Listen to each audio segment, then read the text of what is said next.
اللہ اکبر اللہ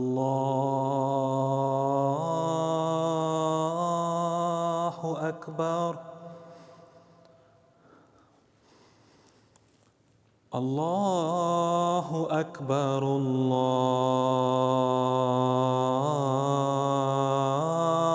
اللہ اکبر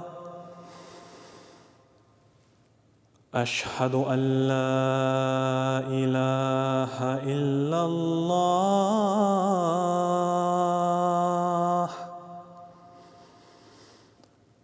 اشہد ان لا الہ الا اللہ اشہد ان محمد رسول اللہ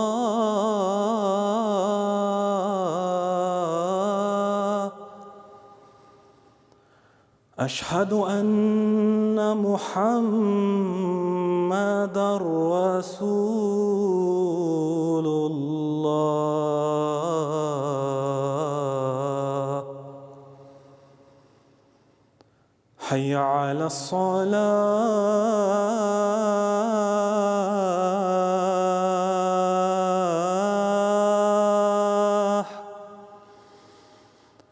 حی علی الصلاة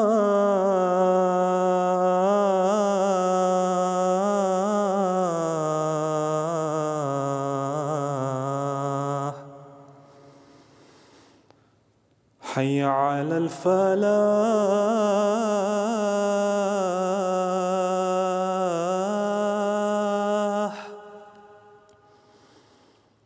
حی علی الفلاح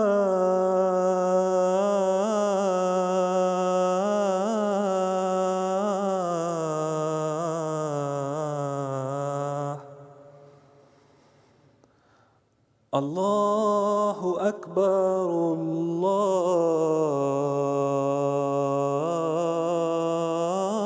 اللہ اکبر لا الہ الا اللہ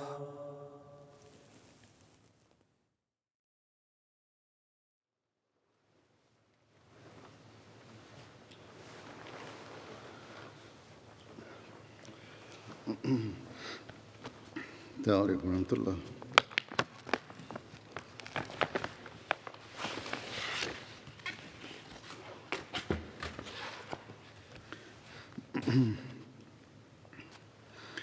أشهد أن لا إله إلا الله وحده لا شريك له وأشهد أن محمدا عبده ورسوله أما بعد فأعوذ بالله من الشيطان الرجيم بسم الله الرحمن الرحيم الحمد لله رب العالمين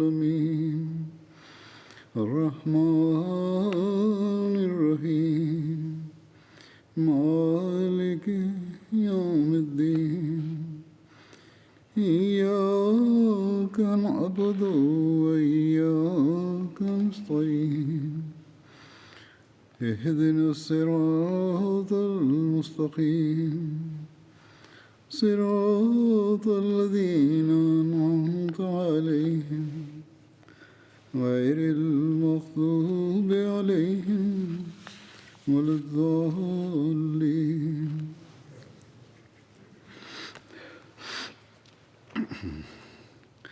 حضرت عمر رضی اللہ عنہ کے دور خلافت کا آپ کا ذکر چل رہا تھا. اس زمانے میں جو جنگیں ہوئیں اور جو فتوحات ہوئیں اس ضمن میں لکھا ہے، یہ تاریخ ہے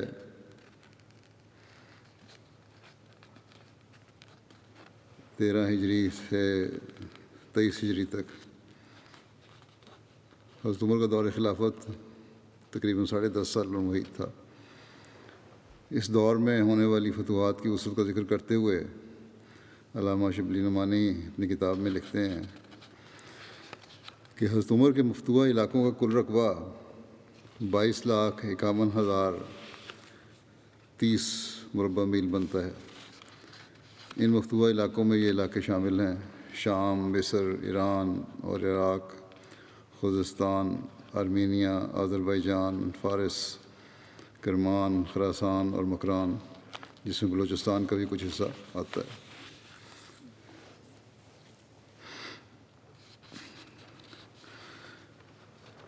اسلامی جنگوں اور فتوحات کا سلسلہ تو حضرت ابوبکر کے دور میں شروع ہو گیا تھا۔ آپ کے دور میں، حضرت ابوبکر کے دور میں شام اور عراق میں اسلامی افواج جہاد میں مصروف تھیں، اور بیک وقت کئی محاذوں پر جہاد جاری تھا، اور پھر یہ سلسلہ چلتا گیا، اور حضرت عمر کے دور خلافت میں بھی اسی طرح جاری رہا۔ حضرت عمر رضی اللہ عنہ کے دور خلافت میں ایک بات جو بہت نمایاں نظر آتی ہے وہ یہ ہے کہ حضرت عمر اپنی تمام تر مصروفیات کے باوجود گویا ہر فتح کے وقت مسلمانوں کے لشکر میں موجود تھے۔ اگرچہ آپ نے اپنے دور خلافت میں کسی جنگ میں بھی باقاعدہ حصہ نہیں لیا، تاہم مسلمان کمانڈروں کو لشکر کے حوالے سے جملہ ہدایات مدینے سے آپ بھجواتے، یا جہاں بھی آپ موجود ہوتے وہاں ان سے رابطہ میں رہتے۔ بلکہ بعض جنگوں کے حالات سے تو معلوم ہوتا ہے کہ حضرت عمر کی مسلمان سپہ سالاروں سے خط و کتابت روزانہ کی بنیاد پر جاری رہی، اور حضرت عمر نے مدینے میں بیٹھ کر مسلمانوں کو اپنے لشکروں کو ترتیب دینے کی ہدایات دیں، اور ان کو ان علاقوں کے بارے میں ایسے بتایا، اس طرح کی ہدایات دیں گویا حضرت عمر کے سامنے ان علاقوں کا نقشہ موجود تھا، یا وہ علاقے حضرت عمر کے سامنے تھے۔ امام بخاری نے صحیح بخاری میں حضرت عمر کے متعلق لکھا ہے، وقال عمر رضی اللہ عنہ انی لا اجاہز جیشی وانا فی الصلاۃ، کہ حضرت عمر فرمایا کرتے تھے کہ میں اپنے لشکر تیار کرتا ہوں اور میں نماز میں ہوتا ہوں۔ یعنی آپ اس قدر متفکر ہوتے تھے کہ نماز کے دوران میں بھی اسلامی فوجوں کی منصوبہ بندی اور پلاننگ کا کام جاری رہتا تھا، دوران میں دعا بھی کرتے رہتے ہوں گے۔ یہی وجہ ہے کہ ہمیں جا بجا نظر آتا ہے کہ آپ کی ہدایات کی پیروی کرتے ہوئے مسلمان فوجوں نے مشکل سے مشکل حالات میں بھی اللہ تعالیٰ کے فضل و کرم سے فتوحات حاصل کی۔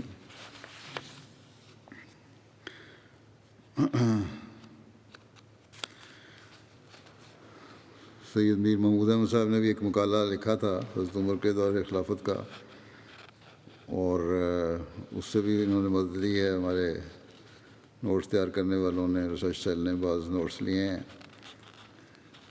لیکن بہرحال یہ اصل ماخذ سے بھی چیک کیے گئے ہیں، ٹھیک ہے۔ اس بارے میں فتوحات ایران اور عراق کے بارے میں وہ لکھتے ہیں کہ حضرت ابوبکر کے دور میں اہل فارس کے ساتھ جنگ جاری تھی کہ اس دوران حضرت ابوبکر بیمار ہو گئے، جس کی وجہ سے اسلامی افواج کو پیغامات موصول ہونے میں تاخیر ہو رہی تھی۔ اس لیے حضرت مثنیٰ اسلامی فوج میں اپنے نائب مقرر کر کے خود حضرت ابوبکر کی خدمت میں حاضر ہوئے تاکہ آپ کو جنگ کے حالات سے باخبر کریں اور مزید مدد کی درخواست کریں۔ حضرت مثنیٰ مدینہ پہنچے اور حضرت ابوبکر کو واقعات کی اطلاع دی۔ اس پر حضرت ابوبکر نے حضرت عمر کو بلایا اور یہ وصیت فرمائی کہ اے عمر، میں جو کچھ کہتا ہوں اسے غور سے سنو، پھر اس پر عمل کرنا۔ آج سوموار کا دن ہے، میں توقع کرتا ہوں کہ میں آج ہی فوت ہو جاؤں گا، یا تو وہ فرما رہے ہیں۔ اگر میں فوت ہو جاؤں تو شام ہونے سے قبل لوگوں کو جہاد کی ترغیب دے کر مثنیٰ کے ساتھ بھیج دینا، اور اگر میری وفات رات تک مؤخر ہو جائے تو صبح سے پہلے مسلمانوں کو جمع کر کے مثنیٰ کے ساتھ کر دینا۔ میری موت کی مصیبت خواہ کتنی بڑی ہو، وہ تمہیں دین کے احکام اور خدا تعالیٰ کے احکام کی تعمیل سے ہرگز باز نہ رہنے دے۔ تم نے دیکھا ہے کہ رسول اللہ صلی اللہ علیہ وسلم کی وفات کے موقع پر میں نے کیا کیا تھا، حالانکہ لوگوں کو اور مخلوق کو اس جیسی مصیبت کبھی پیش نہیں آئی تھی۔ خدا کی قسم، اگر میں اس وقت رسول اللہ صلی اللہ علیہ وسلم کے حکم کی تعمیل میں ذرا تاخیر جائز رکھتا تو خدا ہم کو ذلیل کر دیتا، ہم کو سزا دیتا، اور مدینے میں آگ کے شعلے بھڑک اٹھتے۔ چنانچہ حضرت ابوبکر کی وفات کے بعد حضرت عمر نے مسند خلافت پر متمکن ہوتے ہی اس وصیت کی تعمیل میں حضرت ابوبکر کی تدفین سے اگلے روز لوگوں کو جمع کیا۔ بیت خلافت کے لیے تمام اطراف سے بے شمار آدمی آئے ہوئے تھے، اور 3 دن تک ان کا تانتا بندہ رہا تھا۔ حضرت عمر نے اس موقع کو غنیمت سمجھا اور مجمع عام میں جہاد کا آغاز کیا، کیونکہ عرب قدیم سے مملکت ایران کی شان و شوکت اور زبردست فوجی طاقت سے خائف رہتے تھے، اور لوگوں کا عام طور پر خیال تھا کہ عراق حکومت فارس کا پایہ تخت ہے اور وہ حضرت خالد کے بغیر فتح نہیں ہو سکتا۔ اس لیے سب خاموش رہے۔ حضرت عمر نے کئی دن تک وعظ کیا لیکن کچھ اثر نہ ہوا۔ آخر چوتھے دن اس جوش سے تقریر کی کہ حاضرین کے دل دہل گئے اور لوگوں کی ایمانی حرارت جوش میں آئی، اور حضرت عبید بن مسعود ثقفی آگے بڑھے اور انا لہٰذا کہ میں اس کے لیے حاضر ہوں کا نعرہ مارا، اور اس جہاد کے لیے اپنا نام پیش کیا۔ ان کے بعد حضرت سعد بن ربیع اور سلید بن قیس سامنے آئے۔ ان لوگوں کو سامنے آنا تھا کہ ایمانی جوش مسلمانوں کے دلوں میں موزن ہو گیا، اور وہ بڑے جوش و خروش سے بڑھ کر جہاد عراق کے لیے اپنا نام پیش کرنے لگے۔ قبل ازیں عراقی افواج کی کمان حضرت خالد بن ولید کے ہاتھ میں تھی، مگر حضرت ابوبکر نے اپنے آخری زمانے میں شامی جنگوں کی اہمیت کے پیش نظر ان کو شام جانے کا حکم دے دیا تھا، اور اب عراق کی اسلامی فوج کی کمان حضرت مثنیٰ بن حارثہ کر رہے تھے۔ اس موقع پر جب حضرت عمر مسلمانوں کو عراق کی جنگوں کے لیے اپنا نام پیش کرنے کی دعوت دے رہے تھے، حضرت مثنیٰ بھی مدینہ تشریف لائے ہوئے تھے۔ آپ نے بھی ایک ولولہ انگیز تقریر کی اور کہا کہ لوگوں، یہ محاذ بہت سخت اور گراں نہ سمجھو۔ ہم نے فارس والوں سے لڑائی کی اور ان پر غلبہ پایا، اور انشاءاللہ اس کے بعد بھی ہماری ہی فتح ہوگی۔ اب مدینہ اور اس کے نواح سے عراقی جنگوں میں شمولیت کے لیے مجاہدین کا لشکر تیار ہوا۔ یہ ساری تقریریں سننے کے بعد طبری اور بلازری نے اس لشکر کی تعداد 1000 بتائی ہے، اور کتاب اخبار الطوال کے مصنف علامہ ابو حنیفہ دیناوری 5000 تعداد بتاتے ہیں۔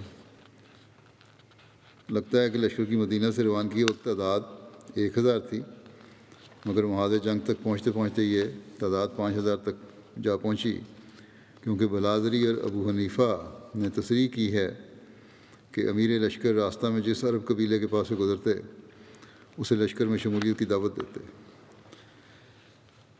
اب یہ سوال بھی پیدا ہوا کہ اس لشکر کا امیر کون ہو۔ حضرت عمر کی جوہر شناس نظر نے، وہ حضرت مثنیٰ تھے لیکن جو نیا لشکر تیار ہوا تھا اس کا امیر کون ہو، حضرت عمر نے ابو عبید ثقفی کا انتخاب کیا۔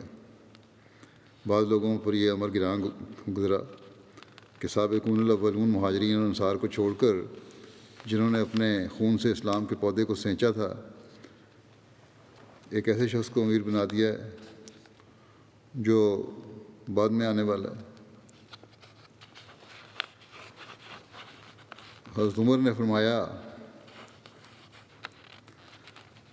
کہ صحابہ کو اگر کوئی امتیازی مقام حاصل ہے تو محض اس لیے کہ وہ اسلام کی خدمت میں پیش رہے اور دین کی طرف سے مدافعت کے لیے بڑھ چڑھ کر دشمن سے برسرے پیکار ہوئے، مگر اب اس موقع پر پیچھے رہ کر انہوں نے اپنا یہ حق کھو دیا۔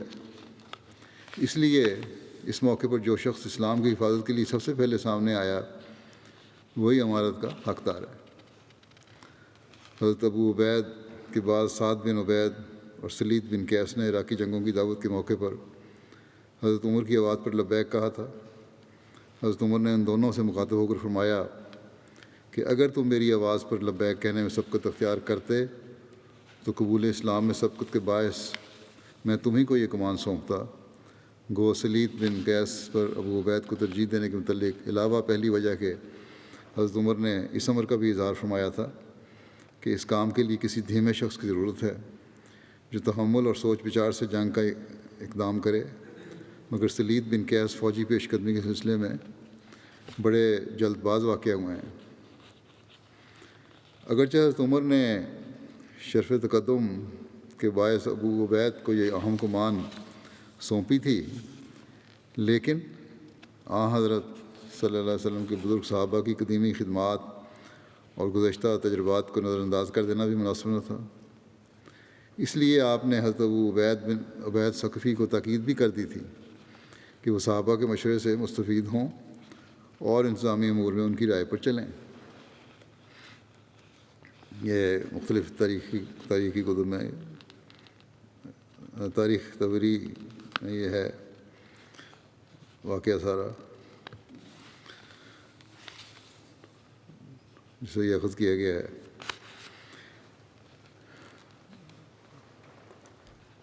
تیرہ ہجری میں ایک جنگ ہوئی جو جنگ نمارق اور کسفر کہلاتی ہے۔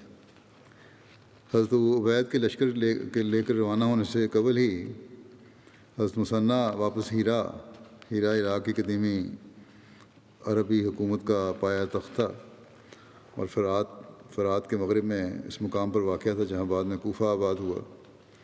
وہاں چلے گئے اور بدستور اپنی فوج کی قیادت سنبھال لی، لیکن جلد ہی ایسی صورتحال پیدا ہو گئی کہ حضرت مثنیٰ کو اپنی افواج سمیت پیچھے ہٹنا پڑا۔ اس کی تفصیل یوں ہے کہ ایرانی دربار میں رؤساء اور امراء کے باہمی اختلافات اور مناقشات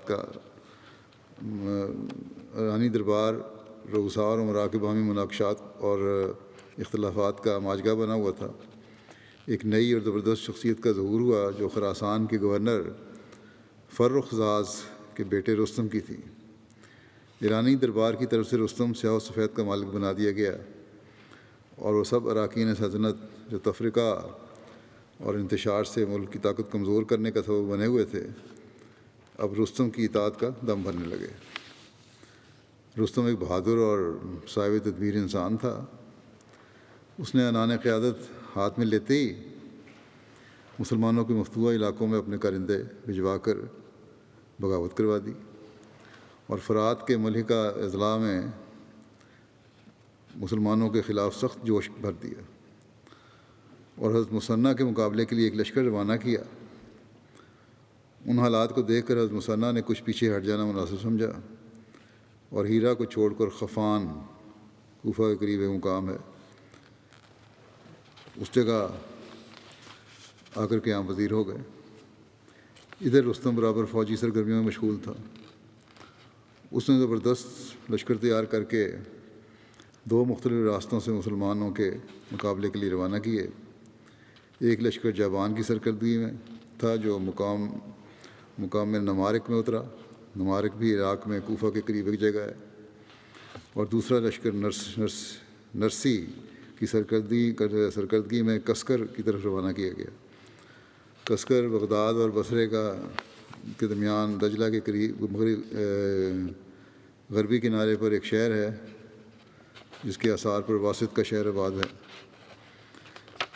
حضرت مثنیٰ کو مدینہ سے آئے ہوئے ابھی ایک مہینہ ہی ہوا تھا کہ حضرت ابو عبید مجاہدین کا لشکر لیے ہوئے خفان میں ان سے آ ملے۔ غفان بھی کوفے کے قریب ایک مقام کا نام ہے، اور چند ہزار مسلمانوں کا یہ لشکر اس وقت مواد جنگ پر پہنچا جب عراق میں عام صورت حالات مسلمانوں کے لیے خوشکن نہ تھی، اور مفتوحہ اضلاع ایک ایک کر کے ان کے ہاتھوں سے نکل رہے تھے۔ حضرت ابو عبید نے غفان میں اجتماع لشکر کی غرض سے چند روز قیام کے بعد نمارک کا رخ کیا۔ وہاں ایک زبردست ایرانی لشکر ایک بوڑھے تجربہ کار ایرانی سپہ سالار جابان کی سرکردگی میں خیمہ زن تھا۔ حضرت ابو عبید نے لشکر کی تنظیم کی، رسالہ حضرت مثنیٰ کی سرکردگی میں دیا، میمنہ کی کمان والک بن جدارہ کو دی، اور میسرہ کا کمانڈر عمر بن حیثم کو مقرر کیا۔ ایرانی لشکر کے دونوں بازوؤں کی کمان جشنت ماہ اور مردان شاہ کر رہے تھے۔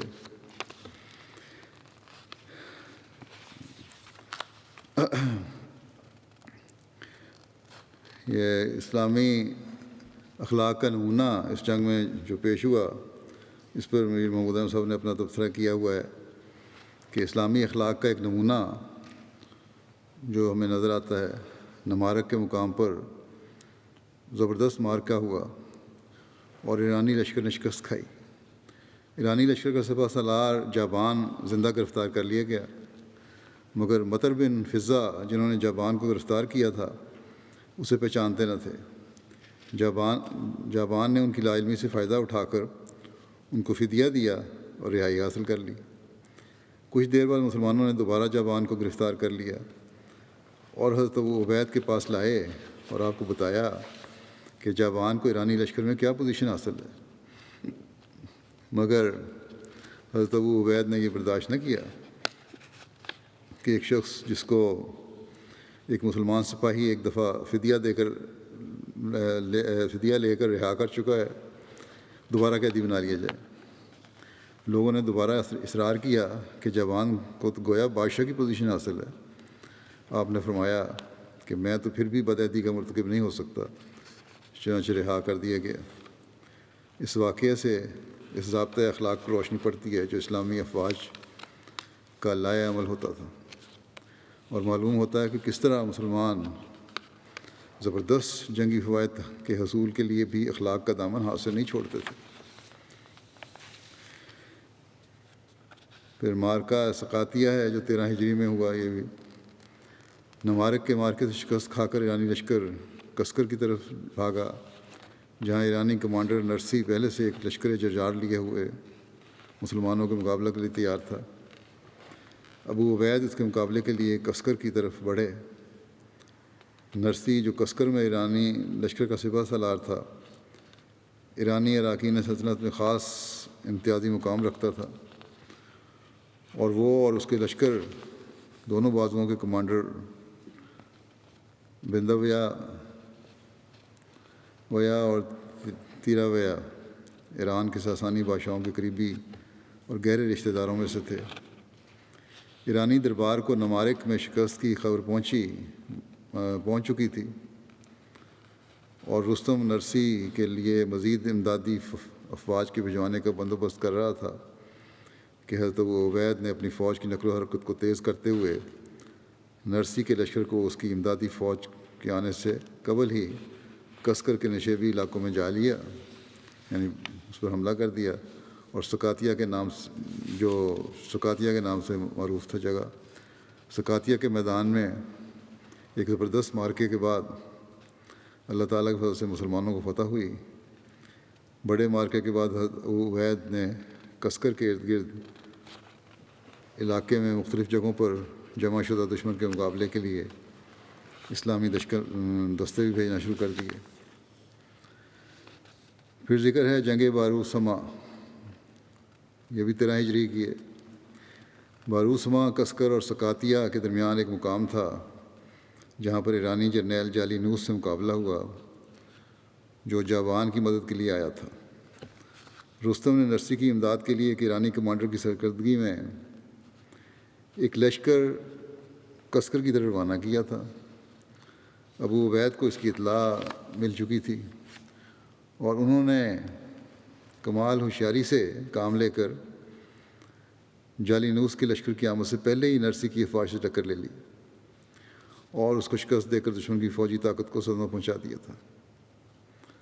اب جالینوس نے باروسما کے علاقے میں باکوسیاسا مقام پر لشکر انداز ہوا سیاسا کے مقام پر لشکر انداز ہوا۔ جالینوس بصرہ اور کوفہ کے درمیان کی بستیوں کو ارض سواد کہا جاتا تھا، اور باروسما اور باکوسیاسا ان بستیوں میں سے 2 بستیاں ہیں۔ ابو عبید باکوسیاسا پہنچے اور مختصر سی لڑائی کے بعد ایرانی افواج نے شکست کھائی اور جالینوس میدان سے بھاگ کھڑا ہوا، اور ابو عبید نے وہاں قیام کر کے ارد گرد کے علاقوں پر مکمل قبضہ کر لیا۔ یہ مورخ جو تبری ہے ان کا بیان ہے۔ بلادری نے لکھا ہے کہ جالینوس سے مصالحت ہو گئی تھی، البتہ بعد کے مورخین میں ابن خلدون اور ابن اسیر نے تبری کی تائید کی ہے۔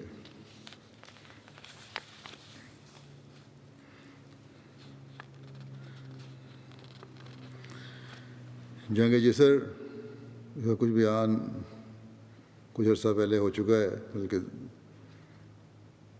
یہاں بھی یہ ضروری ہے بیان کرتا ہوں۔ جنگ جسر یہ بھی 13 ہجری میں ہوئی، دریائے فرات کے کنارے مسلمانوں اور ایرانیوں کے درمیان لڑی گئی تھی۔ مسلمانوں کی طرف سے لشکر کے سپہ سالار حضرت ابو عبید ثقفی تھے، جبکہ ایرانیوں کی طرف سے بہمن جازویہ سپہ سالار تھا۔ مسلمان فوج کی تعداد 10,000 تھی، جبکہ ایرانیوں کی فوج میں 30,000 فوجی اور 300 ہاتھی تھے۔ دریائے فرات کے درمیان میں حائل ہونے کی وجہ سے دونوں گروہ کچھ عرصے تک لڑائی سے رکے رہے، یہاں تک کہ فریقین کی باہمی رضامندی سے فرات پر جسر یعنی ایک پل تیار کیا گیا۔ اسی پل کی وجہ سے اس کو جنگ جسر کہا جاتا ہے۔ جب پل تیار ہو گیا تو بہمن جازویہ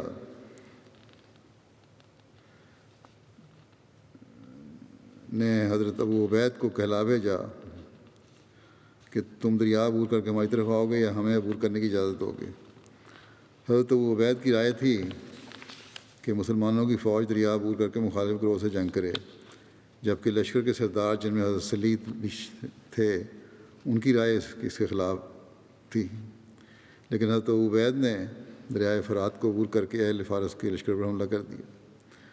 تھوڑی دیر تک لڑائی ایسی ہی چلتی رہی۔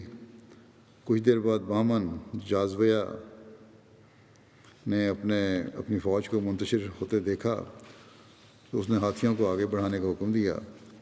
ہاتھیوں کے آگے بڑھنے سے مسلمانوں کی صفیں بے ترتیب ہو گئیں، اسلامی لشکر ادھر ادھر ہٹنے لگا۔ حضرت ابو عبید نے مسلمانوں کو کہا کہ اے اللہ کے بندو، ہاتھیوں پر حملہ کرو اور ان کی سونڈیں کاٹ ڈالو۔ حضرت ابو عبید یہ کہہ کر خود آگے بڑھے اور ایک ہاتھی پر حملہ کر کے اس کی سونڈ کاٹ ڈالی۔ باقی اسلامی لشکر نے بھی یہ دیکھ کر تیزی سے لڑائی شروع کر دی اور کئی ہاتھیوں کی سونڈیں اور پاؤں کاٹ کر ان کے سواروں کو قتل کر دیا۔ اتفاق سے حضرت ابو عبید ایک ہاتھی کے سامنے آ گئے، آپ نے وار کر کے اس کی سونڈ کاٹ دی، مگر آپ اس ہاتھی کے پاؤں کے نیچے آ گئے اور دب کر شہید ہو گئے۔ تاریخ طبری کی ایک روایت میں ہے کہ حضرت ابو عبید کی بیوی دوما نے جنگ سے قبل ایک خواب دیکھا تھا کہ ایک شخص آسمان سے ایک برتن میں جنت کا ایک مشروب لایا جس کو حضرت ابو عبید اور جبر بن ابو عبید نے پیا ہے، اسی طرح ان کے خاندان کے چند لوگوں نے بھی پیا ہے۔ دوما نے خواب اپنے شوہر سے بیان کی۔ حضرت ابو عبید نے کہا کہ اس خواب کی تعبیر شہادت ہے۔ اس کے بعد حضرت ابو عبید نے لوگوں کو وصیت کی کہ اگر میں شہید ہو جاؤں تو جبر سپہ سالار ہوں گے، اور اگر وہ بھی شہید ہو جائیں تو فلاں فلاں شخص سپہ سالار ہوگا۔ چنانچہ جس شخص نے خواب میں اس برتن سے مشروب پیا تھا ان کو حضرت ابو عبید نے ترتیب وار سپہ سالار مقرر کر دیا، اور پھر فرمایا کہ اگر ابو القاسم بھی شہید ہو جائیں تو پھر حضرت مثنیٰ تمہارے سپہ سالار ہوں گے۔ دوما کا یہ خواب حرف بحرف پورا ہوا۔ اس جنگ میں حضرت ابو عبید کے بعد ترتیب بیان کردہ 6 اشخاص ایک ایک کر کے علم امارت ہاتھ میں لیتے چلے گئے اور شہید ہوتے چلے گئے۔ 8ویں شخص حضرت مثنیٰ تھے، جنہوں نے اسلامی جھنڈے کو لے کر دوبارہ ایک پرجوش حملے کا ارادہ کیا، لیکن اسلامی لشکر کی صفیں بے ترتیب ہو گئی تھیں اور لوگوں نے مسلسل 7 امیروں کو شہید ہوتے دیکھ کر بھاگنا شروع کر دیا تھا، جبکہ کچھ دریا میں کود گئے تھے۔ حضرت مثنیٰ اور آپ کے ساتھی مردانگی سے لڑتے رہے۔ بالآخر حضرت مثنیٰ زخمی ہو گئے اور آپ لڑتے ہوئے دریائے فرات عبور کر کے واپس آ گئے۔ اس واقعہ میں مسلمانوں کو بہت زیادہ نقصان ہوا۔ مسلمانوں کے 4000 آدمی شہید ہوئے، جبکہ ایرانیوں کے 6000 فوجی مارے گئے۔ یہ شکست مسلمانوں کے لیے زیادہ دیر تک ضرر رساں نتائج پیدا کرنے کے موجب بنتی، مگر خوش قسمتی یہ ہوئی کہ قدرتی موقع ایسا پیدا ہو گیا کہ دشمن مسلمانوں کا تعاقب نہ کر سکا، کیونکہ خود ایرانی اراکین سلطنت میں باہمی اختلاف پیدا ہو جانے کی وجہ سے بہمن جازویہ کو واپس جانا پڑا۔ ابن اسیر نے اس کی وجہ یہ لکھی ہے کہ خود ایرانی دارالحکومت مدائن میں اراکین سلطنت کے ایک فریق نے رستم کے خلاف بغاوت کر دی تھی۔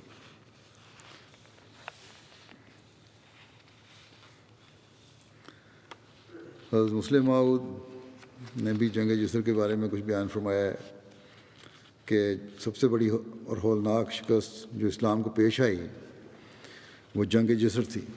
ایرانیوں کے مقابلے میں مسلمانوں کو زبردست لشکر گیا۔ ایرانی سپہ سالار دریا پار اپنے مورچے بنائے سپہ سالار نے دریا پار اپنے مورچے بنائے اور ان کا انتظار کیا۔ اسلامی لشکر نے جوش میں بڑھ کر ان پر حملہ کیا اور دھکیلتے ہوئے آگے نکل گئے، مگر یہ ایرانی کمانڈر کی چال تھی۔ اس نے ایک فوج بازو سے بھیج کر پل پر قبضہ کر لیا اور تازہ حملہ مسلمانوں پر کر دیا۔ مسلمان مصلحتاً پیچھے لوٹے، مگر دیکھا کہ پل پر دشمن کا قبضہ ہے۔ گھبرا کر دوسری طرف ہوئے تو دشمن نے شدید حملہ کر دیا اور مسلمانوں کی بڑی تعداد دریا میں کودنے پر مجبور ہو گئی اور ہلاک بھی ہو گئی۔ مسلمانوں کا یہ نقصان ایسا خطرناک تھا کہ مدینہ تک اس سے ہل گیا۔ حضرت عمر رضی اللہ تعالیٰ عنہ نے مدینہ والوں کو جمع کیا اور فرمایا کہ اب مدینہ اور ایران کے درمیان کوئی روک باقی نہیں، مدینہ بالکل ننگا ہے اور اب ممکن ہے کہ دشمن چند دنوں تک یہاں پہنچ جائے، اس لیے میں خود کمانڈر بن کر جانا چاہتا ہوں۔ باقی لوگوں نے تو اس تجویز کو پسند کیا، مگر حضرت علی نے کہا کہ اگر خدا نخواستہ آپ کام آ گئے تو مسلمان تتر بتر ہو جائیں گے اور ان کا شرازہ بالکل منتشر ہو جائے گا، اس لیے کسی اور کو بھیجنا چاہیے، آپ خود تشریف نہ لے جائیں۔ اس پر حضرت عمر نے حضرت سعد کو، جو شام میں رومیوں سے جنگ میں مصروف تھے، لکھا کہ تم جتنا لشکر بھیج سکتے ہو بھیج دو، کیونکہ اس وقت مدینہ بالکل ننگا ہو چکا ہے، اور اگر دشمن کو فوری طور پر نہ روکا گیا تو وہ مدینے پر قابض ہو جائے گا۔ یہ ذکر ابھی چل رہا ہے، انشاءاللہ آئندہ بیان کروں گا۔ یہ تو اس جنگ کے بارے میں تھا، اس کی مزید تفصیلات باقی جنگوں کی بھی آئندہ آئیں گی۔ اب میں اس وقت کچھ مرحومین کا بھی ذکر کرنا چاہتا ہوں، جن کے جنازے بھی پڑھاؤں گا انشاءاللہ۔ اس میں سے پہلا ذکر ہے فتح عبدالسلام صاحب۔ فتح عبدالسلام مبارک صاحب ہیں، پورا نام ان کا، مصر کے تھے۔ یہ 75 سال کی عمر میں گزشتہ دنوں ان کی وفات ہو گئی، انا للہ و انا الیہ راجعون۔ ان کے والد نقشبندی طریقے کے پیروکار تھے۔ انہوں نے اپنے ایک بچے کو دینی تعلیم کے لیے وقف کرنے کا عہد کیا اور فتح صاحب کو اس کے لیے منتخب کیا گیا۔ فتح صاحب نے 10 سال کی عمر میں حفظ قرآن مکمل کر لیا۔ قرآن کریم سے عشق کی وجہ سے فتح صاحب کے والد نے بھی ان کے ساتھ ہی قرآن کریم حفظ کرنا شروع کر دیا اور مکمل قرآن حفظ کیا۔ بعد میں خدا کا ایسا فضل ہوا کہ ان کے والد نے 88 سال کی عمر میں بیعت بھی کر لی۔ قرآن حفظ کرنے کے بعد فتح صاحب نے الازہر کے تحت ایک ہائی اسکول سے امتیازی کامیابی کے ساتھ تعلیم مکمل کی، پھر قاہرہ یونیورسٹی سے انجینئرنگ میں ڈگری لی۔ زمانہ طالب علمی میں مطالعہ کے بے حد شوق کی وجہ سے اپنی جیب خرچ سے پیسے بچا بچا کر کتب خریدتے اور مطالعہ کرتے۔ پھر مصر کی ایئر فورس میں افسر مقرر ہوئے فوج میں ان پر یہ الزام لگا کہ آپ بعض انقلابی اسلامی تحریکوں کے مخفی منصوبوں میں شامل ہیں، حالانکہ آپ ان کے مخالف تھے اور ان کی اصلاح کے لیے کوشاں تھے۔ بہرحال اس الزام میں ایک عرصہ جیل میں گزارنے کے بعد آپ کو بری کر دیا گیا۔ اس کے بعد آپ عراق چلے گئے، کچھ عرصہ وہاں بطور انجینئر کام کیا۔ 1991 میں عراق میں جنگ کے دوران انہوں نے بڑا خطرناک گزارا۔ جس علاقے میں آپ رہتے تھے وہاں ایک رات میں 10 بم گرے۔ آپ اپنی فیملی کو لے کر دعاؤں میں مصروف رہے اور اللہ تعالیٰ نے حیرت انگیز طور پر ان کو محفوظ رکھا۔ پھر آپ اردن آ گئے اور معتزلی فرقہ کے ساتھ شامل ہو گئے۔ پھر مصر آئے اور کسی قدر اہل قرآن کی طرف مائل تھے کہ جماعت سے تعارف ہوا۔ احمدیت میں آپ کو تمام پریشان کن مسائل کا حل ملا تو آپ نے بیعت کر لی۔ بیعت کا واقعہ خود بیان کرتے ہیں فتح صاحب کہ 1995 میں مصر میں ابن خلدون نامی ایک علمی مرکز میں مختلف لیکچرز ہوتے تھے۔ وہاں مجھے بھی متعدد بار لیکچر دینے اور مختلف موضوعات پر سوالات کے جوابات دینے کی توفیق ملی۔ 1998 میں مکرم مصطفیٰ ثابت صاحب نے اس مرکز میں میرا لیکچر سنا تو بہت تعریف کی اور اپنے گھر دعوت دی، جہاں مجھے 3 گھنٹے کی ایک ویڈیو کیسٹ دکھائی جس میں مکرم حلمی شافی صاحب مرحوم نے دجال کے متعلق احادیث میں مذکورہ امور کی ایک ایسی تعویل بیان کی جو مجھے بہت پسند آئی ہے، فتح صاحب کہتے ہیں۔ تو فتح صاحب کہتے ہیں کہ میرے پوچھنے پر ثابت صاحب مرحوم نے بتایا کہ یہ تفسیر جو ہے یہ قاتل دجال حضرت مسیح موعود علیہ السلام کی ہے۔ 1999 میں مصطفیٰ ثابت صاحب نے کہتے ہیں مجھے کتاب اسلامی اصول کی فلاسفی دی، جس نے میرے اندر ایک عجیب انقلاب پیدا کر دیا اور میں نے امام مہدی علیہ السلام کے بارے میں تفصیلی تحقیق کا فیصلہ کر لیا۔ میں اپنی ذاتی تحقیق سے اس نتیجے پر پہنچا ہوا تھا کہ ناسخ و منسوخ کا عقیدہ غلط اور قرآن کی حرمت کے خلاف ہے۔ نیز آزادی مذہب کا میں قائل تھا۔ احمدیت کے بارے میں تحقیق کرنے لگا تو دیکھا کہ احمدیت تو انہی باتوں کا پرچار کرتی ہے۔ پھر بعض آیات قرآنیہ کے بارے میں سوال کرنے پر مصطفیٰ ثابت صاحب نے مجھے 5 والیوم کمنٹری دی اور کہا کہ اس میں سے سب سوالوں کا جواب موجود ہے۔ میں نے دیکھا اس میں میرے تمام سوالوں کے جوابات میرے ہی طرز فکر اور میری توقع کے عین مطابق موجود تھے۔ میں نے بہت سوچا، کہتے ہیں فتح صاحب کہ میں نے بہت سوچا کہ وہی الہی کا جھوٹا دعویٰ کرنا تو ظلم عظیم ہے، لیکن جو امور امام مہدی علیہ السلام لے کر آئے ہیں سب حق و ہدایت اور روحانی علوم پر مشتمل ہیں۔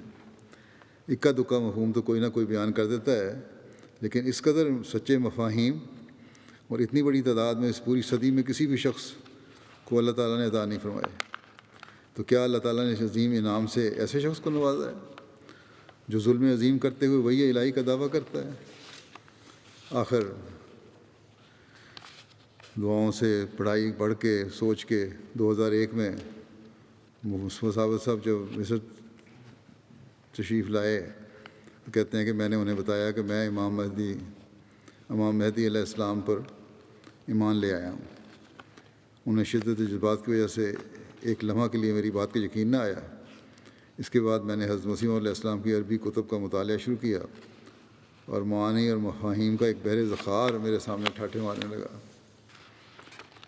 فتح صاحب کی علمی خدمات جو ہیں جماعت کے لیے 2005 میں حضرت مسلم موعود کی کتاب حیات محمد صلی اللہ علیہ وسلم کا انگریزی سے عربی میں ترجمہ کیا، لائف آف محمد کا۔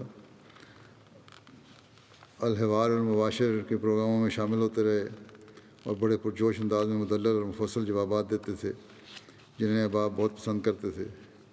ایک مصری عیسائی پادری نے قرآن کریم پر اعتراضات پر مبنی ایک سیریز چلائی جس کا عنوان تھا حل القرآن و کلام اللہ، یعنی کیا قرآن خدا کا کلام ہے۔ اس کے جواب میں فتح صاحب نے 2006 میں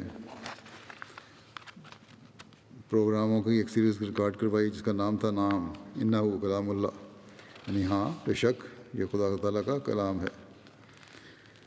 حضرت مسیح موعود علیہ السلام کے عربی قصائد کی تشریح پر مشتمل پروگرام روح القدس مع کیا، جس میں قصائد کے لفظی و معنوی اعجاز کو بہت خوبصورت انداز سے واضح کیا۔ اس کے علاوہ متعدد پروگراموں میں شرکت کرتے رہے، جن میں نبوات تحققت یعنی پیشگوئیاں جو پوری ہو گئیں، براہین احمدیہ کی معارف، فی سماوات القرآن، تاریخ اسلام اور خاتم النبیین وغیرہ شامل ہیں۔ اس کے علاوہ جماعتی خدمات بھی ہیں آپ کی۔ مقامی جماعت میں ایک لمبا عرصہ تک سیکٹری تبلیغ کے طور پر خدمت بجالاتے رہے، اپنے آپ کو وقف کے لیے بھی پیش کیا، کئی سال تک بطور وقف زندگی جماعتی خدمات بجالاتے رہے، جماعتی سینٹر میں درس بھی دیا کرتے تھے۔ ان کے بیٹے ابراہیم فتیح صاحب کہتے ہیں کہ ابا جان مرحوم سورہ فاتحہ کی روشنی میں سچی زندگی جینے والے انسان تھے۔ ان کی زندگی نعمت خلافت کے نور سے فیض یاب تھی۔ خلیفہ وقت کے لیے عشق اور تعظیم کے عجیب جذبات رکھتے تھے۔ ان کے نزدیک سب مشکلات کے حل اور سب مسائل کو سمجھنے اور اللہ تعالیٰ کی طرف جانے والا راستہ جاننے کا صرف ایک ہی طریقہ ہے، اور وہ ہے خلافت۔ لکھتے ہیں کہ والد صاحب قول و فعل میں کامل سچ سے کام لینے میں مشہور تھے۔ ہر کام سے پہلے ہمیشہ دعا اور خدا کے حضور گڑگڑاتے تھے۔ اگر ان سے کوئی کہتا کہ مجھے نصیحت کریں تو اسے کہتے کہ دعا کرو اور اللہ تعالیٰ سے صراط مستقیم طلب کرو، اور خلیفہ وقت کو دعا کے لیے لکھو۔ اب گہرا علم اور وسیع معلومات رکھتے تھے۔ مطالعہ بہت وسیع تھا، ہر علم کی کتابیں پڑھتے اور نئے افکار اور جدید تحقیقات کو سمجھنے کی کوشش میں لگے رہتے۔ حاصل مطالعہ اور علم کا باریک دینی امور کو سمجھنے اور سمجھانے میں صرف کرتے، اور حاصل مطالعہ اور علم کو باریک دینی امور کو سمجھنے اور سمجھانے میں صرف کرتے۔ درس و تدریس میں ان کا انداز بہت خوبصورت تھا، اور اس دوران کبھی کبھی مزاح بھی کرتے تھے۔ حضرت مسیح موعود علیہ السلام کی کتب کو ہمیشہ پڑھتے رہتے اور ان سے معارف کے موتی نکال کر انہیں اپنی روزمرہ زندگی میں مشعل راہ بناتے۔ جمعہ کے روز اپنے لیکچر میں اور MTA کے پروگراموں میں یہ معارف بیان کرتے تھے۔ خدمت دین کا جذبہ بہت تھا۔ یہ کہتے ہیں کہ ہسپتال میں جو بیمار تھے داخل تھے، سانس میں دشواری کے باوجود نرسوں کو احمدیت کی تبلیغ کرتے رہے۔ جن اعلیٰ اخلاق کی لوگوں کو نصیحت کرتے، گھر میں ان پر عمل کر کے دکھاتے۔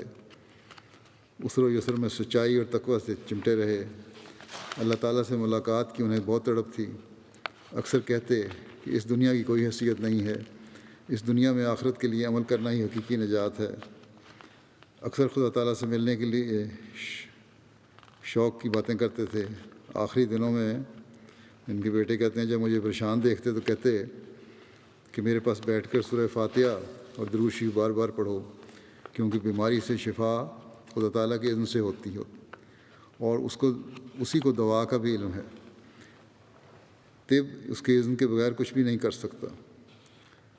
مجھے دنیا کی کوئی پرواہ نہیں ہے، بلکہ خدا تعالیٰ سے ملنے کا شوق ہے۔ یہی بیٹے لکھتے ہیں کہ میری والدہ بیان کرتی ہیں کہ میرے میاں ہمیشہ جماعت کی خدمت کو ہر دوسرے کام پر ترجیح دیتے تھے، زیادہ وقت گھر سے باہر تبلیغ میں گزارتے تھے۔ اسی کی برکت سے اللہ تعالیٰ بھی ہمارے بچوں کی خارق عادت طور پر حفاظت فرماتا تھا۔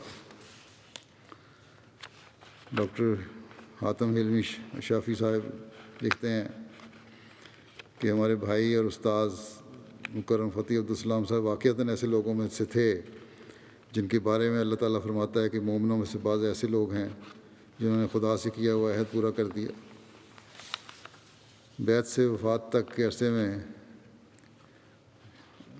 ڈاکٹر حاتم صاحب کہتے ہیں کہ میں نے آپ کو ایک عجیب انسان پایا ہے۔ آپ کو خدا تعالیٰ اور اس کی صفات اور توحید کی محبت کا نشہ تھا، رسول کریم صلی اللہ علیہ وسلم اور قرآن کریم کے عاشق تھے، سورہ فاتحہ کے عشق میں فنا تھے۔ اپنی قیمتی درسوں میں حضرت مسیح موعود علیہ السلام کی تفسیر سورہ فاتحہ کے آسمانوں میں پرواز کرتے نظر آتے تھے۔ حسین المصری صاحب اردن سے ہیں، لکھتے ہیں فتح صاحب حضرت مسیح علیہ السلام اور قادیان کے عاشق تھے، خلافت پر آپ کا پختہ ایمان تھا، بہت علمی آدمی تھے۔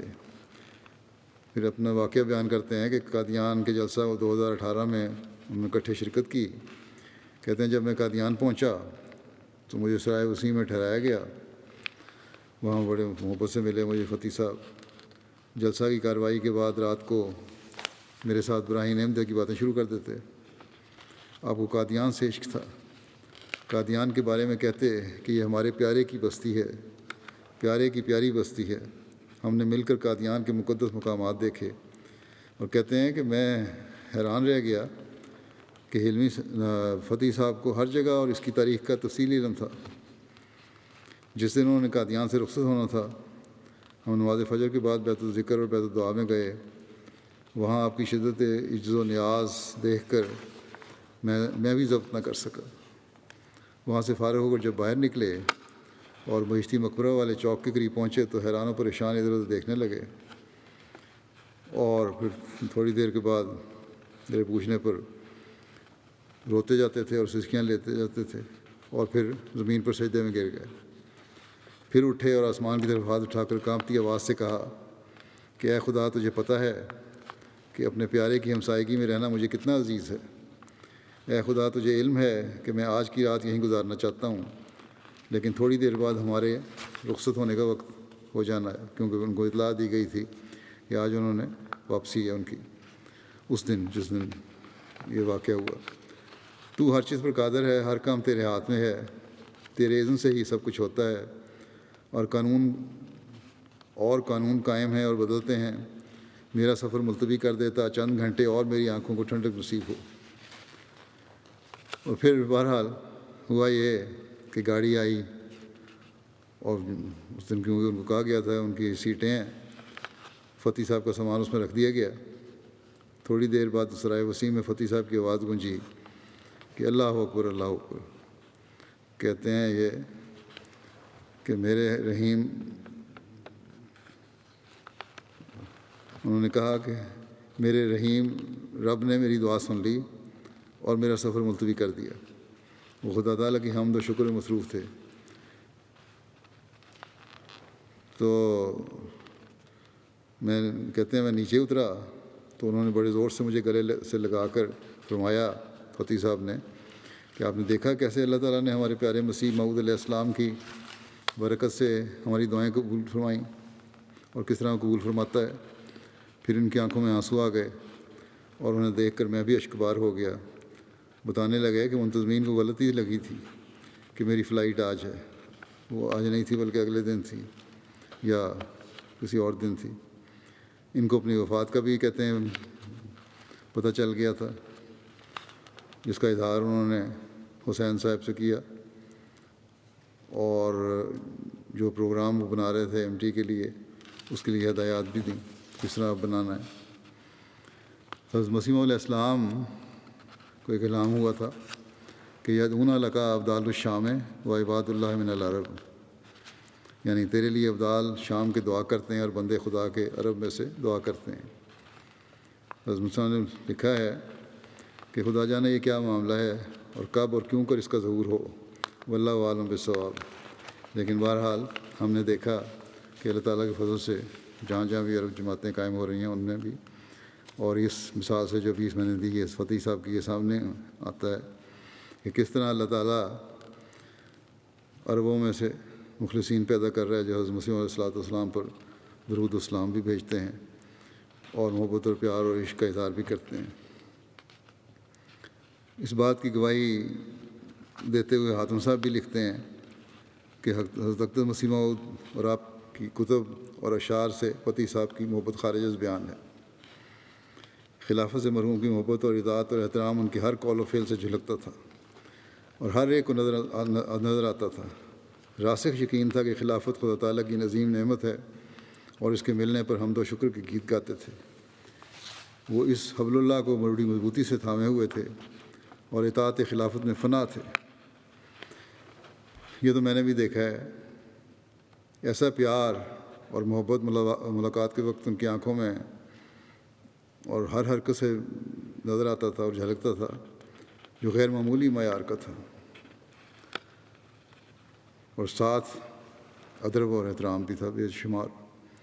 اگر ان کی کسی بات یا دلیل کو بڑے علمی مضامین لے کے آتے تھے، مجھے سمجھ نہیں، اگر گائی میں نے رد کر دیا یا مزید تحقیق کے لیے کہا تو کامل شرح سے اسے تسلیم کیا، گویا کہ خلافت کے فدائی اور سلطان نصیر تھے۔ اسامہ عبدالعظیم صاحب لکھتے ہیں کہ فتح عبدالسلام صاحب بہت بڑے عالم تھے، عمر میں بھی بڑے ہونے کے باوجود بہت عاجز انسان تھے۔ ہم میں سے سب سے چھوٹے کے ساتھ بھی بڑے ادب سے پیش آتے اور اس کا مشورہ قبول کرتے تھے۔ بہت وسیع حوصلے کے مالک تھے، اگر کسی سے کوئی زیادتی ہو جاتی تو سب کے سامنے بڑے انکسار کے ساتھ اس سے معذرت کرتے اور اس کا سر چومتے۔ مرحوم کو اسلام سے بہت محبت تھی اور احمدی نوجوانوں کو جماعت کے ایسے خادم اور سپاہی بنانا چاہتے تھے جن میں علم بھی ہو اور روحانیت بھی۔ رات دیر تک ہمیں نصیحت کرتے اور جماعتی ذمہ داریوں کی طرف توجہ دلاتے۔ کہتے ہیں کہ بہت حلیم تھے، اگر کوئی آپ سے اکھڑپن سے بات کرتا تو بھی اس کا جواب سختی سے نہ دیتے تھے۔ میرے علم میں بھی ہے بعض لوگوں نے ان کو سخت تکلیف بھی پہنچائی، ان سے سخت رویہ اختیار کیا، لیکن اگر وقتی طور پر کسی وجہ سے ان کے منہ سے کوئی سخت لفظ نکل بھی گیا فتح صاحب کے منہ سے تو پھر معافی بھی مانگی، اور بعض دفعہ مجھے بھی لکھ دیتے تھے کہ میں نے اس شخص سے فلاں بات کی ہے اور اس کے معافی بھی مانگ لی ہے۔ تو یہ حوصلہ کم لوگوں میں ہی ہوتا ہے۔ تمیم صاحب لکھتے ہیں کہ اکثر کہا کرتے تھے کہ اسلام میں کوئی خلافت کے بغیر درست نہیں، اسلام میں کوئی کام خلافت کے بغیر درست نہیں ہو سکتا۔ جس چیز کی ہمیں ضرورت ہے وہ مختلف خیالات کی طرف مائل کرنا نہیں، بلکہ ہمیں خلیفہ کی ضرورت ہے جو اختلافات کا فیصلہ کرتا ہے اور خدائی رہنمائی کے نتیجے میں ہماری رہنمائی کرتا ہے۔ مرحوم ہمیشہ ہر اس بات کو چھوڑنے کے لیے تیار تھے جسے خلیفہ وقت قبول نہیں کرتے تھے۔ جب بھی حضور کہتے ہیں آپ سے مل کر آتے ایک عجیب خوشی سے مخمور نظر آتے اور بڑے وجد اور محبت سے ملاقات اور اس میں ہونے والی باتوں کا تذکرہ کرتے۔ فلسطین سے خاتون سما صاحبہ کہتی ہیں میں نے خواب میں دیکھا جو حقیقت لگتا تھا کہ میں اور میری بہن سحر بیٹھی ہیں اور اس نے مجھے کہا کہ اسے کسی نے بتایا ہے کہ ایک فرشتہ ایک مجلس میں بیٹھے ہوئے احمدیوں کو گھیرے ہوئے تھا۔ جب فتح صاحب آئے تو فرشتے نے فتح صاحب سے کہا کہ تم چنبیلی کا سب سے خوبصورت پھول ہو۔ اس پر میں اپنی بہن کو کہتی ہوں کہ فتح صاحب کتنے پاک صاف ہیں۔ طاہر ندیم صاحب عربی ڈسک ہیں، لکھتے ہیں کہ ان میں خوبی یہ تھی کہ باوجود ایک بڑے عالم ہونے کے وہ شخص عاجزی کا پتلا تھا۔ حضرت مسیح علیہ السلام کے کلام سے ایسا والہانہ لگاؤ اور عشق تھا کہ براہین احمدیہ کو انہوں نے نہ جانے کتنی مرتبہ پڑھا اور اس کے نئے نئے مطالب نکال کر پیش کرتے رہتے تھے۔ اس پر انہوں نے کئی پروگرامز بھی ریکارڈ کروائے۔ جلسہ کی بھی رونق تھے، ہم جانتے ہیں سارے، ہر بڑی پرزور آواز تھی اور آخری دن بڑے پرجوش نعرے بھی لگایا کرتے تھے۔ ایک جوش ہوتا تھا ان کے نعروں میں بھی اور لگتا تھا دل سے آواز پھوٹ رہی ہے۔ اللہ تعالیٰ ان کے بچوں کو بھی ان کے نقش قدم چلنے کی توفیق عطا فرمائے اور ان کی دعائیں جو ہیں بچوں کے لیے وہ بھی قبول فرمائے، ان کے درجات بلند فرمائے۔ اگلا ذکر ہے مکرمہ رضیہ بیگم صاحبہ جو خلیل مبشر صاحب سابق مبلغ انچارج کینیڈا اور امیر مشنری انچارج سابق امیر مشنری انچارج سیرا لیون کی اہلیہ تھیں۔ یہ بھی گزشتہ دنوں وفات پا گئی ہیں، انا للہ و انا الیہ راجعون۔ خلیل صاحب لکھتے ہیں کہ میری اہلیہ رضیہ بیگم میدان تبلیغ کے طویل عرصے کے دوران اپنے واقف زندگی خامد کے ساتھ شانہ بشانہ صبر، جوش اور ولولے کے ساتھ خدمت سلسلہ کی توفیق پاتی رہیں۔ افریقہ میں خصوصیت سے آپ کو بھرپور انداز میں مہمان نوازی اور خدمت کی توفیق ملتی رہی، کبھی بے جا مطالبہ نہیں کیا اور ہر حال میں صبر و شکر کے ساتھ وقف زندگی خامد کے ساتھ مل کر خدمت دین کی توفیق پائی۔ مرحومہ عبادات میں باقاعدہ تھیں، صدقہ اور مالی قربانی میں دلی شغف اور جوش کے ساتھ حصہ لیتی، وفات سے قبل تمام چندہ جات کی ادائیگی کو مکمل کیا۔ مرحومہ موسیہ تھیں۔ عثمان میں ایک بیٹا اور 3 بیٹیاں اور باقی آگے ان کی نسلیں ہیں۔ اللہ تعالیٰ مرحومہ سے مغفرت و رحم کا سلوک فرمائے، درجات بلند فرمائے۔ اگلا ذکر ہے محترمہ سائرہ سلطان صاحبہ اہلیہ ڈاکٹر سلطان مبشر صاحب۔ ان کی بھی گزشتہ دنوں ہارٹ اٹیک کی وجہ سے وفات ہو گئی۔ انا للہ و انا الیہ راجعون۔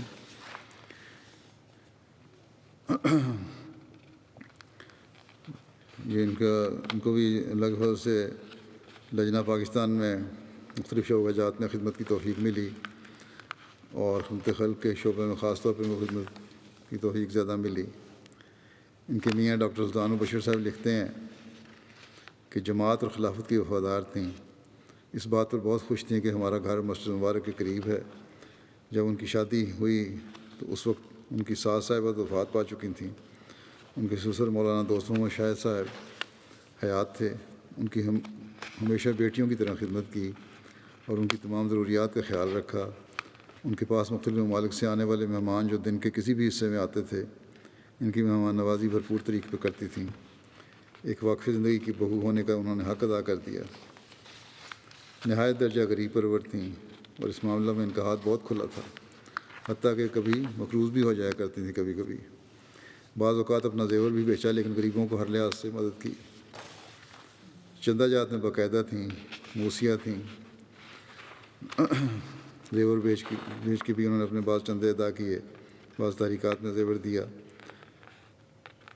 نہ صرف اپنا بلکہ اپنے مرحوم والدین کی طرف سے بھی چندہ ضرور دیتی تھیں۔ بہت نفاست پسند تھیں، دعا گو تھیں، صوم و صلات کی پابند تھیں، تہجد گزار تھیں۔ اللہ تعالیٰ ان کے مغفرت و رحم کا سلوک فرمائے، درجات بلند فرمائے۔ اور ان کے بچے 2 بیٹے ہیں، ان کو بھی ان کی نیکیوں کو جاری رکھنے کی توفیق عطا فرمائے، صبر اور حوصلہ عطا فرمائے، بچوں کو بھی اور ڈاکٹر صاحب کو بھی۔ اگلا ذکر ہے مکرمہ وسون المعظمانی صاحبہ، سیریا کی ہیں، جو ترکی میں تھیں آج کل۔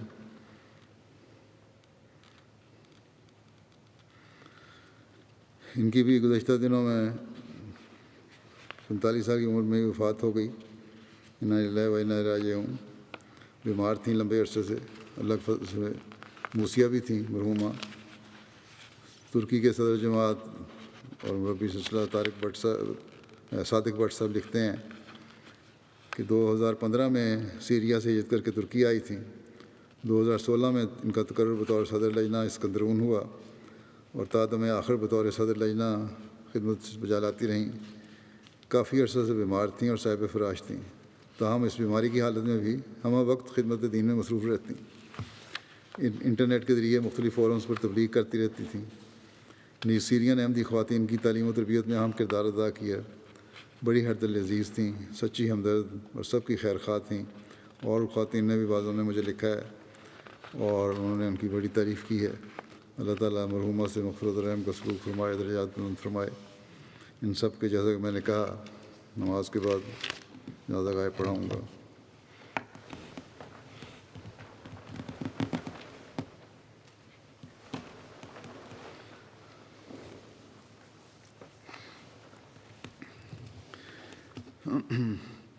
الحمد لله نحمده ونستعينه ونستغفره ونؤمن به ونتوكل عليه ونعوذ بالله من شرور أنفسنا ومن سيئات أعمالنا من يهده الله فلا مضل له ومن يضلل فلا هادي له ونشهد أن لا إله إلا الله ونشهد أن محمدا عبده ورسوله عباد الله رحمكم الله إن الله يأمر بالعدل والإحسان وإيتاء ذي القربى وينهى عن الفحشاء والمنكر والبغي يعظكم لعلكم تذكرون اذكروا الله يذكركم وادعوه يستجب لكم ولذكر الله أكبر.